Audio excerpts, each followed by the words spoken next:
So കുറേ കാര്യമായിട്ട് ഞാൻ ഇങ്ങനെ ചിന്തിക്കണേനു വൺ പീസ് കാണണം കുറേ കാര്യം ഞാൻ ചിന്തിക്കുന്നു.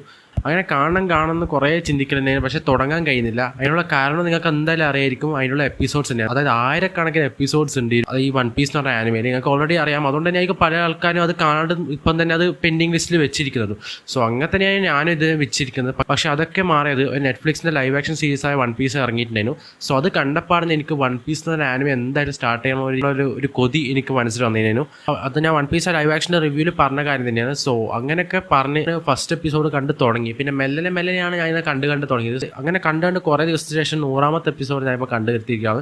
സോ ഒരു പ്രത്യേകതയും കൂടി ഉണ്ട്. ഞാൻ അത് കുറേ ആനിമേഴ്സ് കണ്ടിട്ടുണ്ട്. പക്ഷേ ഇത്രയും ലെങ്തി ആയിട്ടുള്ളൊരു ആനിമ ഞാൻ ആദ്യമായിട്ടാണ് കാണുന്നത്. സോ അങ്ങനെ കണ്ടൊരു ഫസ്റ്റ് 100 എപ്പിസോഡ്സ് ഞാൻ കണ്ട് അതിൻ്റെ ഒരു റിവ്യൂ ആണ് ഞാൻ ഇത് പറയുന്നത്. ബേസിക്കലി ഞാൻ ഫസ്റ്റ് 100 എപ്പിസോഡ്സ് ഉണ്ട്, സെക്കൻഡ് 100 എപ്പിസോഡ്സ് ഉണ്ട് എന്ന് പറഞ്ഞിട്ട് പറയണമെന്ന് വിചാരിച്ച ഇതല്ല. ഇനിയും കുറേ കാര്യങ്ങൾ നടക്കാണ്ട് ഈ വൺ പീസ് എന്ന് പറഞ്ഞ ആനിമയിൽ. അതുമാത്രമല്ല ഇനി ഒറ്റ റിവ്യൂ ഉണ്ടെന്ന് ഈ ഒരു വൺ പീസ് എന്ന് പറഞ്ഞ ആനിമ തീർക്കാൻ കഴിയുമെന്ന് എനിക്ക് തോന്നുന്നില്ല. കുറേയധികം ഗംഭീര ആർക്സ് എല്ലാം വരാനുണ്ട്. സോ എല്ലാം കൂടെ എനിക്കൊരു ഇംപ്രസ് ആയ പോർഷൻസ് മാത്രമായിരിക്കും ഞാൻ ഈ റിവ്യൂ പറയുന്നത്. ഇനി വരാൻ പോകുന്ന വീഡിയോസിൽ ഞാൻ ചിലപ്പോൾ വൺ പീസിൻ്റെ എനിക്ക് ഇംപ്രസ് ചെയ്ത ആർക്സ് എല്ലാം വന്നിട്ടുണ്ടെങ്കിൽ ഞാൻ എന്തായാലും വീഡിയോ ഇടുന്നതായിരിക്കും. സോ ഫുൾ ഫ്ലക്സ് ആയിട്ടുള്ള റിവ്യൂ വരാൻ എന്തായാലും നല്ല ടൈം എടുക്കും. നിങ്ങൾക്ക് ഓൾറെഡി അറിയാം നല്ല ലെങ്ത് ആയിട്ടുള്ള ഒരു ആനിമയാണ്. സോ ഞാൻ തീർക്കണം വിചാരിച്ച് പെട്ടെന്ന് കണ്ടു തീർക്കുകയല്ല. ഞാൻ മെല്ലെ ടൈം എടുത്ത് കണ്ടു തീർക്കുന്ന ഒരു ആനിമയാണ്. സോ ഫസ്റ്റ് 100 എപ്പിസോഡ്സ് എല്ലാം കണ്ടതിനപ്പം തന്നെ എനിക്ക് ഭയങ്കര ഇഷ്ടമായി ഒരു ആനിമ. ഞാൻ അത്രക്കും എന്താ പറയുക ഗ്രിപ്പിംഗ് ആയി. ഒരു വൺ പീസ് എന്ന് പറഞ്ഞ ലോകത്തേക്ക് ഞാൻ ഭയങ്കര ഗ്രിപ്പിംഗ് ആയി. ആ ഫസ്റ്റ് സ്റ്റാർട്ടിങ് എപ്പിസോഡ്സ് ഒക്കെ കാണുമ്പോൾ തന്നെ കുറച്ചധികം ബുദ്ധിമുട്ടും കാര്യങ്ങളും വന്നിരുന്നു. അതിൻ്റെ ഉള്ള ഏറ്റവും ഉദാഹരണം അതിൻ്റെ ആനിമേഷൻ ക്വാളിറ്റി തന്നെ. നിങ്ങൾക്ക് ഓൾറെഡി അറിയാം വൺ പീസ് കുറേ മുന്നേ സ്റ്റാർട്ട് ചെയ്ത ആനിമയാണ്. അതുകൊണ്ട് തന്നെ പഴകിയ ആനിമേഷൻ ഈ പണ്ടത്തെ ഫസ്റ്റ് സ്റ്റാർട്ടിംഗ് എല്ലാം കൊടുത്തിരിക്കുന്നത്. സോ അതൊക്കെ കണ്ട് കുറച്ച് പിടിക്കാൻ വേണ്ടി കുറച്ച് സമയം എടുത്തു. ബട്ട് ഒരു 5-6 എപ്പിസോഡ്സ് എല്ലാം കണ്ടപ്പോൾ എനിക്ക് സെറ്റായി. പിന്നെ ഞാനൊരു കഥേൻ്റെ ഒരു മുന്നോട്ട് ഇങ്ങനെ പോയിക്കൊണ്ടിരുന്നു. സോ നല്ലൊരു സ്റ്റാർട്ടിങ് ജേർണിയാണ് ഈ വൺ പീസ് എന്ന് പറഞ്ഞ സീരീസ് എനിക്ക് സമ്മാനിച്ചുള്ള 100 എപ്പിസോഡ്സ് കണ്ടതിനപ്പോൾ. സ്റ്റോറി നോക്കിയാൽ ഒരു പൈറ്റ് വേൾഡിലാണ് ഈ ഒരു കഥ മൊത്തം നടക്കുന്നത്. ഒരു ലൂഫി എന്ന് പറഞ്ഞ ചെറിയ പയ്യൻ. സോ ആ ഒരു പയ്യൻ ഈ പൈറ്റ്സിനൊക്കെ രാജാവ് തന്നെയാണ്. സോ കിങ് ഓഫ് ദ പൈറ്റ്സ് ആകാൻ വേണ്ടിയിട്ട് ആ ഒരു ചെക്കൻ നടത്തുന്ന ജേണികളും കാര്യങ്ങളിലാണ് നടത്തുന്ന ഈ ഒരു ആനിമയിൽ ഫുൾ കാണിച്ചിട്ടുള്ളത്. അതൊക്കെയാണ് ഇതിൻ്റെ സ്റ്റോറി ലൈനായിട്ട് ഇതിൻ്റെ പറയാനുള്ളത്. സോ അതിന് മുമ്പ് തന്നെ പാസ്റ്റിൽ ഗോൾഡ് റോജർ എന്ന് പറഞ്ഞൊരു കിങ് ഓഫ് ദ പൈറ്റ്സ് ഉണ്ട്. സോ ആ ഒരു കിങ് ഓഫ് ദ പൈറ്റ്സ് എന്ന ഗോൾഡ് റോജർ ഡെഡ് ആവുന്നതിൻ്റെ മുന്നേ തന്നെ പറഞ്ഞിരുന്നു തൻ്റെ ഒരു വൺ പീസ് എന്ന് പറഞ്ഞ നിധി ഈ ഒരു സീൽ എവിടെയോ സൂക്ഷിച്ചിരിക്കുന്നുണ്ടെന്ന് പറഞ്ഞിരുന്നു. സോ അതുകൊണ്ട് തന്നെ കുറേയധികം പൈററ്റ്സ് ഒക്കെ ഈ ഒരു ലോകത്തേക്ക് വന്നു. സോ അങ്ങനെയൊക്കെ കണ്ടുകൊണ്ട് ഞാൻ ഈ ലൂഫി എന്ന് പറഞ്ഞ ക്യാരക്ടർ തിരിക്കുന്നത് ഈ ഒരു കിങ് ഓഫ് ദ പൈററ്റ്സ് ആവാൻ വേണ്ടിച്ച്. സോ ഇങ്ങനത്തെ വാസ്റ്റായിട്ടുള്ള കുറേ കാര്യങ്ങൾ ഈ വൺ പീസ് എന്ന സീരീസിലുണ്ട്.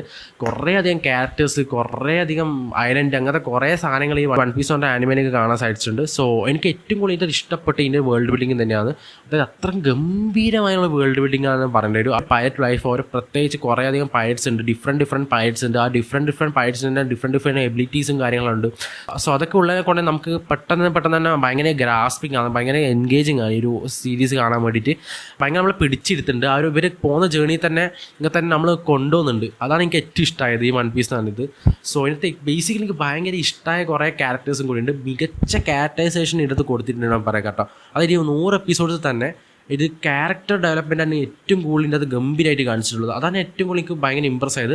ഓരോ എപ്പിസോഡ്സ് കഴിയുമ്പോൾ തന്നെ ആ ഒരു ക്യാരക്ടേഴ്സിൻ്റെ മാറ്റങ്ങളും ആ ക്യാരക്ടേഴ്സ് എങ്ങനെയാണ് ഡെവലപ്പ് ആകുന്നത് നമുക്ക് നല്ലോണം തന്നെ തിരിയും. ആ ഒരു ക്യാരക്ടേഴ്സൊക്കെ നമുക്ക് മനസ്സിൽ അങ്ങനെ തന്നെ ഉറപ്പിച്ചിരിക്കും. അങ്ങനത്തെ രീതിയാക്കാണ് ഇതിൻ്റെ അകത്ത് ക്യാരക്ടേഴ്സ് വരുന്നത്. സോ 100 എപ്പിസോഡ്സ് കണ്ടു കഴിഞ്ഞപ്പോൾ തന്നെ ആ ഒരു ക്യാരക്ടേഴ്സൊക്കെ തുടക്കം തൊട്ടിട്ട് ഇവിടം വരെ എത്തിയപ്പോൾ ഞാനൊന്ന് ചിന്തിക്കും അതിനെ എത്തിയിരിക്കുന്ന ആ ഒരു ക്യാരക്ടേഴ്സൊക്കെ എന്നുള്ളത്. സോ അങ്ങനത്തെ ഒരു ഗംഭീര ജേർണിനെ 100 എപ്പിസോഡ്സ് കണ്ടുകഴിഞ്ഞപ്പോൾ സോ എനിക്ക് കുറേയധികം കാര്യങ്ങൾ കാണാണ്ട്, കുറേയധികം മാറ്റങ്ങൾ വരാനുണ്ട്. അങ്ങനെ എനിക്ക് അറിയാം ഇനി എവിടെ എത്തിയിട്ടില്ല തന്നെയാണ് പറയുന്നത് ഈ വൺ പീസിനെ ഇപ്പം കണ്ടതിൽ. അതായത് ഈ വൺ പീസിൻ്റെ മെയിൻ സ്റ്റോറി ലൈൻ വരെ എത്താൻ കുറേയധികം എപ്പിസോഡ്സ് കാണുന്നതിൻ്റെയാണ് കുറേ പറയുന്നത് നിൽക്കുന്നത്. സോ ബേസിക്കലി ഈ ഒരു സീരീസിനെ പറ്റിയിട്ട് കുറേ സ്പോയിലേഴ്സും കാര്യങ്ങളും കിട്ടാത്തതിനെ കൊണ്ട് തന്നെ എനിക്ക് നല്ല രീതിക്ക് ആസ്വദിക്കാൻ പറ്റുന്നുണ്ട് ഈ വൺ പീസിൻ്റെ സീരീസ്. സോ ബേസിക്കലി ഞാൻ ഈ ആനിമേൻ്റെ എല്ലാ എപ്പിസോഡ്സും കാണുന്നുണ്ട്. അതായത് ഫില്ലർ എപ്പിസോഡ്സ് അടക്കം ഞാൻ ഈ ആനിമേനെ കാണുന്നുണ്ട്. ഫില്ലർ എപ്പിസോഡ്സ് അത്രയ്ക്ക് ഇമ്പോർട്ടൻസ് ഉണ്ട് തന്നെ വൺ പീസിൽ എനിക്ക് കണ്ടതിനപ്പോൾ അങ്ങനെ തോന്നി. പിന്നെ മൂവീസ് ഉണ്ട്, കുറേ മൂവീസ് ഉണ്ട് ഈ വൺ പീസിൻ്റെ. സോ അതും ഞാൻ കാണുന്നുണ്ട്. അത് മെയിൻ സ്റ്റോറി ലൈനിൽ അത് വരുന്നില്ലെങ്കിലും ബട്ട് എന്തായാലും കണ്ടിരിക്കണം എന്നാണ് എൻ്റെ ഒരു മനസ്സിൽ. സോ ഞാൻ എല്ലാ ഫില്ലർ എപ്പിസോഡ്സ് എല്ലാം കാണുന്നുണ്ട്. സോ അങ്ങനെ കണ്ടുകൊണ്ട് കുറേയധികം ടൈം എടുക്കും എന്തായാലും ഇതിൻ്റെ ഒരു ഫുൾ ഫ്ലെച്ച് റിവ്യൂ തരാൻ വേണ്ടിയിട്ട്. സോ എനിക്ക് നല്ല രീതിക്ക് ഇഷ്ടപ്പെട്ടു ഈ വൺ പീസിൻ്റെ സോ ഇത് ഭയങ്കര ഫാസ്റ്റ് ബേസ്ഡാണെന്ന് പറഞ്ഞാൽ അങ്ങനെയും പറയാനില്ല, ഭയങ്കര സ്ലോ ബേസ്ഡാണ് അങ്ങനെയും പറയാനില്ല. ഒരു ഒഴുക്കിലാണ് ഇതിങ്ങനെ പോകുന്നത്. അതായത് ആ ഒരു സീല ആ ഒരു വെള്ളം ഇങ്ങനെ ഒഴുകുന്ന പോലെ അങ്ങനത്തെ ഒരു ഒഴുതിലാണ് ഇങ്ങനെ പോകുന്നത്. അവരിങ്ങനെ ജേർണി ഇങ്ങനെ ഓരോ അഡ്വഞ്ചേഴ്സും കാര്യങ്ങളും പോകുമ്പോൾ നമ്മൾ അവരെ കൂടെ തന്നെ ഇങ്ങനെ പോകും. സോ ഭയങ്കര രസമാണ് അതെല്ലാം കാണാൻ വേണ്ടിയിട്ട്. സോ എനിക്ക് ബേസിക്കലി 2 ക്യാരക്ടേഴ്സാണ് എനിക്ക് ഭയങ്കര ഫേവറേറ്റ് ആയിട്ട് വന്നത്. ഫസ്റ്റ് വൺ നിങ്ങൾ കുറേ ആൾ കേട്ടിട്ടുണ്ടാവും, സോറോ തന്നെയാണ്. റോറോനോവ സോറോ ഗംഭീരമായിട്ടുള്ള ഒരു ക്യാരക്ടർ തന്നെയാണ്, എനിക്ക് ഭയങ്കര ഇഷ്ടമായി. സെക്കൻഡ് സാഞ്ചി തന്നെയാണ്. സാഞ്ചിയും ഗംഭീരമായിട്ടുള്ള സാധനം, മൂപ്പരെ ഒരു കിക്കിംഗ് സ്റ്റൈലൊക്കെ എനിക്ക് ഭയങ്കര ഇഷ്ടമായി. പിന്നെ സോറോൻ്റെ ആ സ്പോർട്സിനെ പറ്റി കൊണ്ടുവന്ന സംഭവം ഉണ്ട്. സോ മൂപ്പര ഒരു ക്യാരക്ടർ ഡെവലപ്മെന്റിലെ ഗംഭീര അതിൻ്റെ അകത്ത്. പക്ഷേ തിളങ്ങാൻ പറ്റിയ സാഹചര്യം ഇനിയും കുറേ വരാണ്ട് തന്നെയാണ് പറയുന്നത്. സോ ഇവിടെ എത്തിയിട്ടില്ല, മൂപ്പര സ്കിൽസും കാര്യങ്ങളെല്ലാം ഇനി കാണിക്കണം, അത്ര കുറേ കാര്യങ്ങൾ കാണാനുണ്ട്. സോ ഇതിൻ്റെ അകത്ത് ബേസിക്കലി കുറേയധികം ക്യാരക്ടേഴ്സ് ഉണ്ട്, കുറേ ഷിപ്സ് ഉണ്ട്, കുറേ ഫൈറ്റ്സ് ഉണ്ട്, എല്ലാം കൊണ്ടൊരു ഗംഭീര വേൾഡ് ബിൽഡിംഗ് ഉള്ള സാധനം തന്നെയാണ്. സോ നല്ലൊരു ജേർണിനാണ് ഞാൻ സ്റ്റാർട്ട് ചെയ്തിട്ടുള്ളത്. ഇനിയും കുറേ മുമ്പോട്ട് പോകാനുണ്ട്. സോ ഇതിന് മുമ്പോട്ട് പോകുമ്പോൾ കുറേയധികം ആർട്സും കാര്യങ്ങളിലും ഉണ്ട്. സോ ബേസിക്കലി ഇതിനെ കുറേ ഇംപ്രസ് ചെയ്യാൻ പറ്റിയ ആർട്സ് എല്ലാം ഉണ്ടെങ്കിൽ ഞാൻ അതിനെപ്പറ്റി കൂടുതലായിട്ട് വീഡിയോ ഇടുന്നതായിരിക്കും. സോ ഞാൻ ഫുൾ കണ്ടതിൻ്റെ ഒരു ഫുൾ ഫ്ലഷ് റിവ്യൂ ആയിട്ട് പിന്നെയും വരാം. അതിന് നല്ല ടൈം എടുക്കും, അത്രേ പറയാനുള്ളൂ. So by.